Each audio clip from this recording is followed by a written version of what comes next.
Greetings and salutations, and welcome to the Onyx Tavern. This is your host, the Barkeep, bringing you podcast 36 here at the Tavern, presented by HeroTaku.com.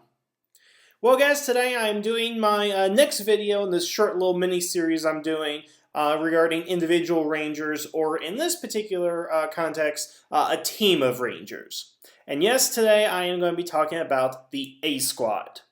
Now, I know I've talked a little bit about them in my top villain reviews, but I want to go ahead and talk a little bit more in depth about A Squad, the concept of the team, the execution, and what I think is the most hot button topic about the A Squad within the series as a whole. Now, I was actually talking to Raptor the other day about A Squad and potential future videos that we were doing, and it turns out he and I had something of a disagreement here. Now, unfortunately, Raptor's not here to join me today. He's in California at some sort of conference, but trust me, we'll begin some more videos with him within next week. But basically what we were talking about is, why did A Squad turn evil? Now, it's generally accepted that A Squad turned evil just because. That they chose to become evil to fight with Grum against Kruger. And that's been, again, generally accepted because there hasn't been any information to contradict that. And as Raptor says, he likes the idea of rangers that turn evil on their own accord. Because we know there are so many rangers in the past that were, good and then turned evil and then turned back and things like that, or manipulated. Or even in the case of the Dark Rangers, were never really good to begin with, but that's different, as you can tell from my Dark Ranger episode.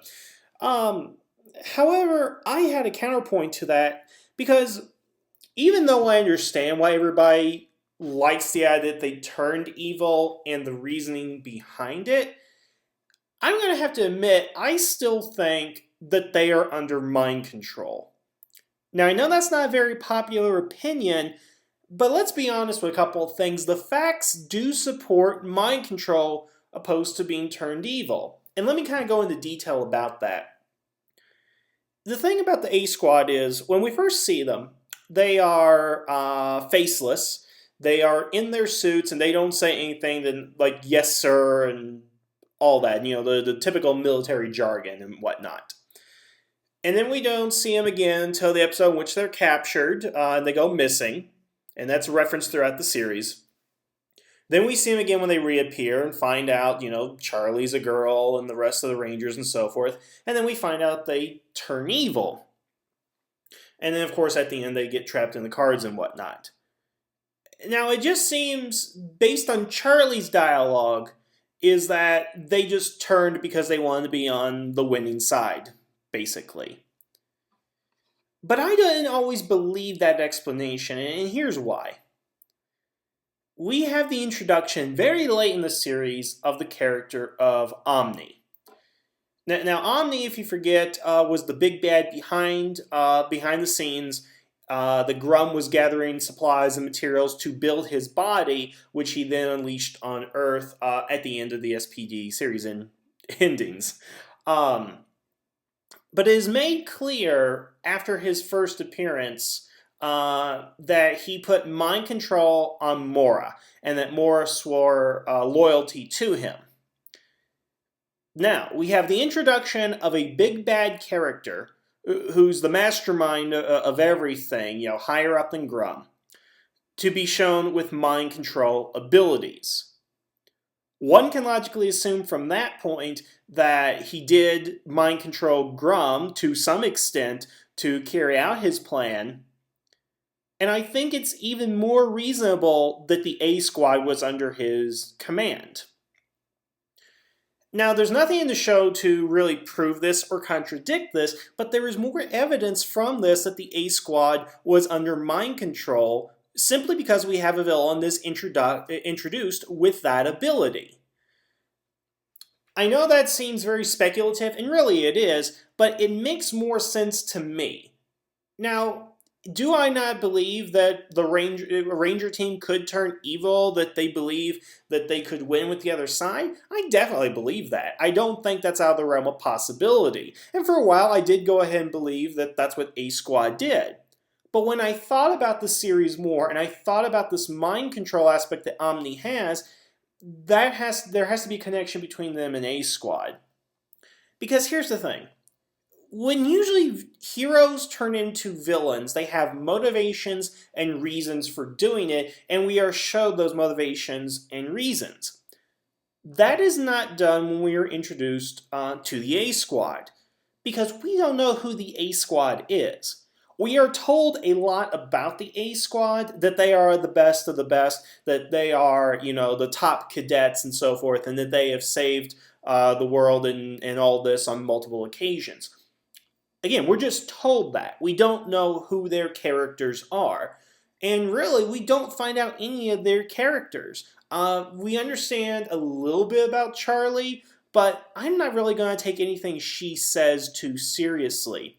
Because again, she's the one that makes the line that, they turn to Grum's side. She didn't say why, though. But my point is, if they're going to be good first and then turn evil, I want to see that good side. Don't just tell us about the A Squad and what they have done. Show it to us. And this is where I want to get into the A Squad as a whole. Because, again, I did put them on my top list, but I think that may have been premature, and I really needed to think a little bit more about it. And that's really what I've been doing since then, is I've thought more about it, and I've given a little bit more consideration to a number of factors. And they should have really introduced them as good characters to begin with, and then turned them evil somewhere down the line. As opposed to their first introduction being a non-introduction, just showing that they exist does not count as an introduction. And then their true introduction as characters doesn't happen till the end of the series, and even at that point, we don't know anything about them. Because it's supposed to be this big surprise that the Rangers turned on Kruger working for Grum. Now let's keep in mind, it's the fact that the Rangers turned, not the characters that turned, that surprised us. And it wasn't that big of a surprise, to be quite honest, because, there were hints here and there very subtly when you look at them in retrospect. About A Squad, of course, the obvious being Bridge talking about their colors are different and stuff, which it leads me to believe that they were already under Omni's control, or that they were already somewhat dark and evil before they left. And yes, I know Grum had not arrived at that particular point yet, and that doesn't necessarily trump my argument here. All I'm saying is that they might have been leaning towards the dark side a little bit. But how are we supposed to go ahead and know that exactly? Again, we're not told anything. We are told things, but we don't learn about these characters. Was there a specific political stance that they were taking that SPD did not particularly agree with? Was there a political stance the Tribune Empire had? Was there some sort of family situation? What is it that keeps A Squad together? Because we learned that, the B Squad becomes a family, basically. Is A Squad a family, or are they just a random assortment of Rangers that were put together because they're the best of the best? And what makes them the best of the best? I don't understand that, because it's not given to us. Now, SPD as a series overall, I think it's okay.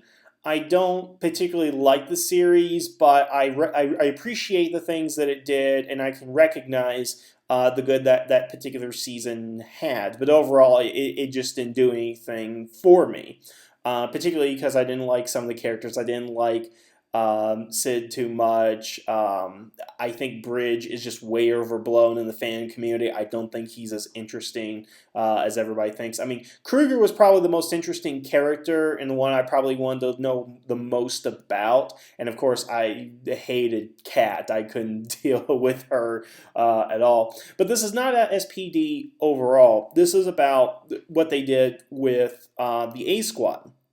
Now again, a team of Rangers that turns evil of their own accord is a great idea. But I still don't think that's what happened in the series. But let's table that for a second. Let's assume for the moment they did turn evil of their own accord. Why? They don't answer that within the series. They really don't give a satisfactory explanation. I mean, what is it? Because what would make the entire team turn evil? What could Grum offer them? What could Omni offer them? What could the Trubian Empire offer them that they would want? I don't particularly understand that. And actually, I want to bring this point up because since I mentioned Trubian Empire twice already. Much the way I view the Zanyak from Gokai here, I don't think the Empire is just made up of Grum and his robotic servants and Mora. I really don't think that. If it's truly an Empire, that means they control dozens, if not hundreds, of worlds and planets and systems and whatever and stuff. That being said, were some of the Rangers from the Trubian Empire, were they citizens of the Empire? Because that would go a long way to explaining it. Because maybe they were part of the Empire originally, they grew up, and then they left, they were exiled, who knows what, and then this was to get them back. I just want to bring that point up real quick because it's never established what the Empire is. Because you just can't throw the word Empire and expect us to believe it's just these people doing these things. No. If it's definitely an empire, which it's been shown to be and explained, Grum has several hundred worlds, people, civilians with their own lives, out there doing their whole thing, probably separate to what Grum and his army is attempting to do. And who knows, back home, wherever the home world is for the Empire, there's somebody ruling in his stead, benevolently, militaristically, in a dictatorship. Who knows? We don't know. But knowing that, it might help explain some of the Rangers, defecting. Because heck, Beevor, which I'm going to use the fan name just because those are pretty funny. Beevor is an alien. How do we know his species is not a member of the Empire? Whether it's conquered or subjugated or they joined willingly. I mean, we just don't really know. And that's something that I think was downplayed within the series, but something that could have been expanded upon with the A Squad Rangers. Now, I've kind of lost my topic point here, but yeah, let's go back to the mind control thing, because I really think that it has to be mind control. Again, Omni and all them were not present because the wormhole was blocked at the beginning of the series. But you never know what missions A Squad could have been on in which they encountered Grum previously, or they encountered Omni at some point, some offshoot of Omni, we don't know. And again, just because Bridge says that their colors are off, doesn't necessarily mean they're under mind control, but again, they could be leaning towards evil. And maybe that's what makes it easier, because one of the thoughts I had is, when Grum captures the Rangers, the SPD Rangers and Kruger, he just puts them in a cage and has them to be executed. But why doesn't he try to turn them evil with Omni? Because you would think that his whole global domination plan would have been more successful if he would have had the Rangers on his side being evil. Well, maybe the whole thing is that your colors have to be off, I guess. That you have to have an inkling towards darkness, or that part of you is evil. Which would explain why the Rangers were not turned evil, the B Squad, but the A Squad was, because they were tainted or whatever, or they had these dark thoughts or whatever.